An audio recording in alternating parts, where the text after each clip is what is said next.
පේනවා ඇති අපි වෙසල් එකක් කරගෙන යනවා වෙසල් එකේ ඩුවල් ක්ලච් එක තමයි රිපෙයාර් එක කරන්න අවිලා තියෙන්නේ මිස්ටර් හයිබ්‍රිඩ් එකට මිස්ටර් හයිබ්‍රිඩ් එකේ අපි වෙසල් එකේ ගියර් බොක්ස් එකේ ක්ලච් රිපෙයාර් එක ක්ලච් එකේ මේක ඇත්තටම ක්ලච් එක ඩැමේජ් වෙලා තියෙන්නේ ඉතින් ක්ලච් එකේ ඩැමේජ් එක මේවා කරගෙන යද්දි අපි අයිඩෙන්ටිෆයි කරනවා ක්ලච් එක ඩැමේජ් වෙන්නේ මොන හේතුවක් හින්දාද සාමාන්‍යයෙන් ක්ලච් එකක් එහෙම නිකන් යන්න බෑ අඩු මයිලේජ් එකකින් ගොඩාක් දුරට වෙන්න පුළුවන් බ්‍රේක් බයින්ඩ් එකක් වෙලා තමයි ක්ලච් එක ඩැමේජ් වෙන්න පුළුවන්. එහෙම නැත්නම් ක්ලච් පම්ප් එකේ ප්‍රශ්නයක් වෙලා ක්ලච් එක ඩැමේජ් වෙන්න පුළුවන්.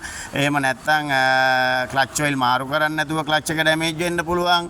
එහෙම නැත්නම් අනිවාර්යයෙන්ම රෝදවල හිරයක් ආවොත් බ්‍රේක් බයින්ඩ් එකක් ආවොත් අනිවාර්යෙන් ඩුවල් ක්ලච් එක ඩැමේජ් වෙන්න පුළුවන්. ඉතින් දැන් මේ වාහනේ වෙලා තියෙන්නේ ඕගලන්ට මම පෙන්නන්නම්. මල්ලි මේක පොඩ්ඩක් අල්ලගන්න. මම ඔයගලන්ට පෙන්නන්නම් ඇත්තටම කියනවා නම් මේකේ මේ බ්‍රේක් පෑඩ් ගෙවිලවත් නැහැ මේක වැඩිය දුවන්නේ නැති වාහනයක්.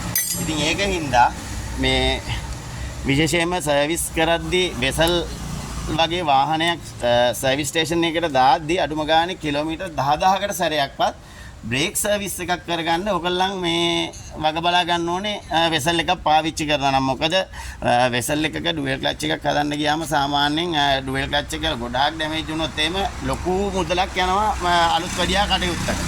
ඉතින් ඒකෙන්ද ඔයගොල්ලන් විශේෂයෙන්ම මෙන්න මේ බ්‍රේක් පද්ධතිය ගැන සැලකිලිමත් වෙන්න මේ මොකද බ්‍රේක් බයින්ඩ් එකේ හින්දා තමයි මේ මේකේ ඩුවල් ක්ලච් එක ඩැමේජ් වෙලා තියෙන්නේ. දැන් මේ ඔයගොල්ලන්ට පේනවා ඇති මේ පේනවද? දැන් මේක ඔයගලන් බ්‍රේක් එක පෑගුවට පස්සේ මේ පිස්ටන් එක එළියට ඇවිල්ලා තමයි බ්‍රේක් පෑඩ් හිර කරලා ඉවර වෙලා රෝදේ වාහනේ නතර කරන්නේ. ඉතින් ඒක බ්‍රේක් එක රිලීව් සාමාන්‍යයෙන් පොඩි දශම ගාණක් ආපහු බ්‍රේක් එක පෑගුවට පස්සේ වාහනේ නතර වෙලා ආපහු බ්‍රේක් එක අපි රිලීස් කරාට පස්සේ දශම ගාණක් රිලීස් වෙනවා. ඉතින් ඊට පස්සේ තමයි ආපහු වාහනේ යන්න පටන් ගන්නේ. දැන් මෙන්න මේ වගේ තත්ත්වයක් තිබ්බහම මේක ආපහු බ්‍රේක් එක අරහෙන් පාගද්දී එළියට එනවා විතරයි පිස්ටන් එක ඇතුළට යාමක් වෙන්නේ නැහැ. බ්‍රේක් බයින්ඩ් රෝදේ තද වෙනවා. ඉතින් බර ඔක්කොම වැටෙන්නේ ක්ලච් එකට.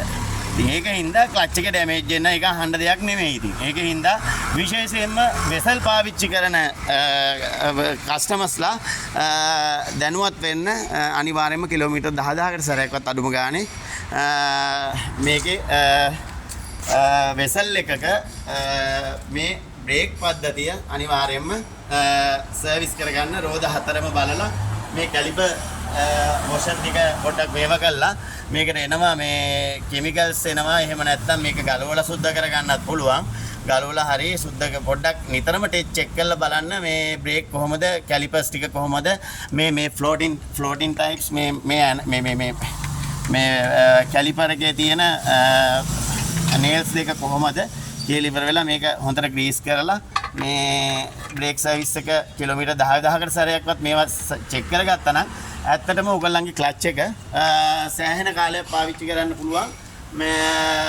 මේවා හරියට නඩත්තු කරලා හරියට නියම කාලෙදී හරි හොඳ තැනකට හොඳ ටෙක්නීෂියන් කෙනෙක්ට ක්වොලිෆයිඩ් ටෙක්නීෂියන් කෙනෙක්ට දුන්නාම ඒ කට්ටිය දන්නවා මේකේ මොනවද කරන්න ඕනේ කොයි කාලෙටද කරන්න ඕනේ කොයි විදිහටද කරන්න ඕනේ කියලා. ඉතින් ඒ විදිහට කරගත්තාම ඔයගොල්ලන්ට කිසිම මේව එකක් වෙන්න දෙයක් නැහැ. ඊට පස්සේ අමතර හානි වෙන්නේත් නැහැ. ක්ලච් එක වුණත් ගොඩක් කල් පාවිච්චි කරන්න පුළුවන්. එහෙනම් තවත් වීඩියෝ එකකින් හම්බෙන්න බලාපොරොත්තු සමු ගන්නම්. Mister IB bye. Okay thank you.